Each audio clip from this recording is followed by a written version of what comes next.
इंदौर नगर निगम की टीम को अवैध कॉलोनी पर कार्रवाई को रोकते हुए पूर्व मंत्री उषा ठाकुर के हुए वायरल वीडियो के बाद कांग्रेस ने इसे मुद्दा बना लिया है। इंदौर कांग्रेस के निगम नेता प्रतिपक्ष चिंटू चौकसे ने इस मामले में जोरदार जुबानी हमला बोलते हुए उषा ठाकुर पर रास्ता लगाने की मांग की है। चौकसे ने कहा कि अग्रवाल मारवाड़ी नगर में शनिवार को निगम का रिमूवल दल कार्रवाई के लिए पहुंचा था, जहां कार्रवाई के दौरान ही पूर्व मंत्री उषा ठाकुर मौके पर पहुंची और कार्रवाई को रुकवाया। कांग्रेस नेता चिंटू चौकसे ने कहा कि निगम की ओर से उषा ठाकुर के खिलाफ केस दर्ज करना चाहिए। मामले में चौकसे ने यह भी कहा कि यह कॉलोनी उषा ठाकुर के भाई की है, लिहाजा वह अपने भाई का नाम बचाने के लिए मौके पर पहुंची और कार्रवाई को रुकवाया। नमस्कार, सभी प्रिंट मीडिया और इलेक्ट्रॉनिक मीडिया परिवार से पधारे सभी परिवारजनों को का स्वागत। और एक बहुत गंभीर विषय के बारे में विस्तृत चर्चा करने के लिए हमने आपको आमंत्रित किया है। आप लोग ही हम सब जनप्रतिनिधियों की, सामाजिक रूप से कार्य कर रहे लोगों की और ऐसे लोग जो समाज हित में या समाज में कोई चेतना लाते हैं, परिवर्तन लाना चाहते हैं, या कोई अनैतिक काम हो रहा है, अवैध काम हो रहा है या कोई अन्याय हो रहा है,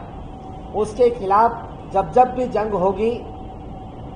जब जब भी हम बात करेंगे तो आप सब साथियों के बगैर वो कुछ भी कर पाना असंभव जैसा है। सच को सच दिखाना,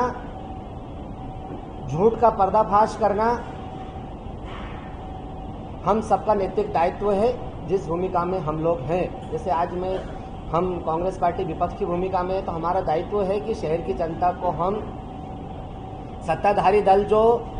गलत कर रहे हैं, जनता के साथ वादा खिलाफी कर रहे हैं, उसको विस्तृत रूप से शहर की जनता को अवगत कराएं। आज का मामला, जैसे कि आपने बीते दिनों सुना होगा कि आदरणीय नए मुख्यमंत्री साहब बने मोहन यादव जी, नया प्रशासनिक अमला तैयार हुआ, नए लोग शहर में व्यवस्थाओं को देखने के लिए आए, तो एक बड़े बड़े शब्दों में हमने पेपरों में पढ़ा कि इंदौर शहर में अगर किसी प्रकार की कोई अवैध कॉलोनी कटेगी या उसमें कोई संलिप्त पाया गया या उनका कोई मददगार पाया गया तो उसके ऊपर रासुका की कार्रवाई होगी। आज सुबह एक बहुत बड़ा मामला इंदौर शहर में आया, जब अग्रवाल मारवाड़ी नगर में नगर निगम की गैंग अवैध निर्माण को तोड़ने गई, तो मध्य प्रदेश की शासन की मंत्री रही आदरणीय उषा ठाकुर जी वहां पहुंची, सभी सरकारी कर्मचारियों को, नगर निगम के अमलों को अपशब्दों का प्रयोग करते हुए हड़काया, धमकाया और 3-4 घंटे की मेहनत मशक्कत के बाद में नगर निगम के अमले को यू टर्न लेते हुए वापस नगर निगम आना पड़ा।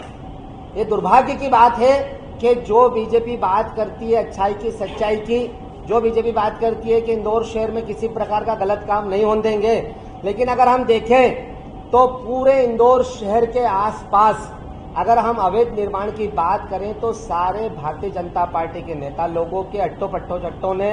मंत्रियों के सब अपने नजदीकी लोगों ने ये अवैध निर्माण का एक पूरा जाल सा बिछा रखा है। ये ऐसा एक मामला है जो पकड़ में आया। अगर हम चारों तरफ शहर में अगर शासन प्रशासन और आदरणीय महापौर जी सबकी आंखें अगर स्पष्ट रूप से खुली हुई है और खुले मन से अगर इंदौर शहर को व्यवस्थित आने वाले समय में रखना चाहते हैं, जिस प्रकार से हम इंदौर में आज निर्माण तोड़ रहे हैं चौड़ीकरण करने के लिए, अगर ऐसे ही अवैध निर्माण होते रहे तो आने वाले समय में भी हमको नए इंदौर में भी तोड़फोड़ करना पड़ेगी। अगर शासन प्रशासन चाहे तो किसी मंदिर के बाहर से चप्पल चोरी नहीं हो सकती, तो किसकी हिम्मत है जो इतने अच्छे शहर में इंदौर शहर को गंदा करने के लिए, इंदौर शहर को अव्यवस्थित करने की हिम्मत कर सकता है। लेकिन ये हिम्मत जब हो रही है जब सत्ताधारी दल के लोग सारे शासन प्रशासन से मिलकर अवैध निर्माण को अंजाम देख रहे हैं। उसी का एक नतीजा आज जब देखने को मिला, जब पूर्व मंत्री आदरणीय उषा ठाकुर दीदी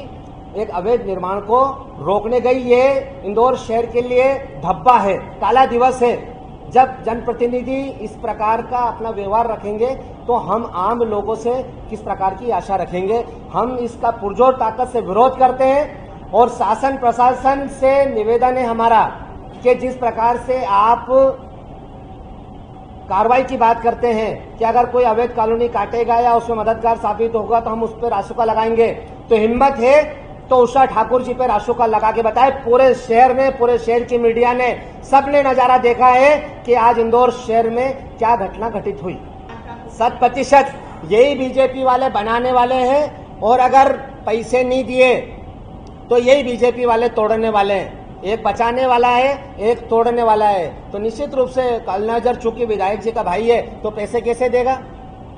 जब पैसे नहीं दिए तो उन्होंने शिकायत कर दी। तो ये दोनों पक्ष, बसाने वाले भी यही लोग हैं और उजाड़ने वाले भी यही लोग हैं। और जब इंदौर शहर इतना आज की कंडीशन में एक व्यवस्थित निर्माण की ओर इंदौर शहर जाना चाहिए। हम सिर्फ बात करते हैं कि इंदौर शहर को हम व्यवस्थित करेंगे, लेकिन इंदौर शहर की स्थिति भारतीय जनता पार्टी की नगर निगम, भारतीय जनता पार्टी की सरकार ने बद से बदतर स्थिति आज हमारे इंदौर शहर की कर दी है। देखिए, किसके वर्चस्व की क्या लड़ाई चल रही मुझे नहीं पता, लेकिन ये तय है कि आज की कंडीशन में जितने इंदौर शहर में गलत काम हो रहे हों, चाहे वो नशे का व्यापार हो रहा हो या किसी प्रकार का व्यापार हो रहा हो, चाहे ये अवैध कॉलोनी के निर्माण की बात करें,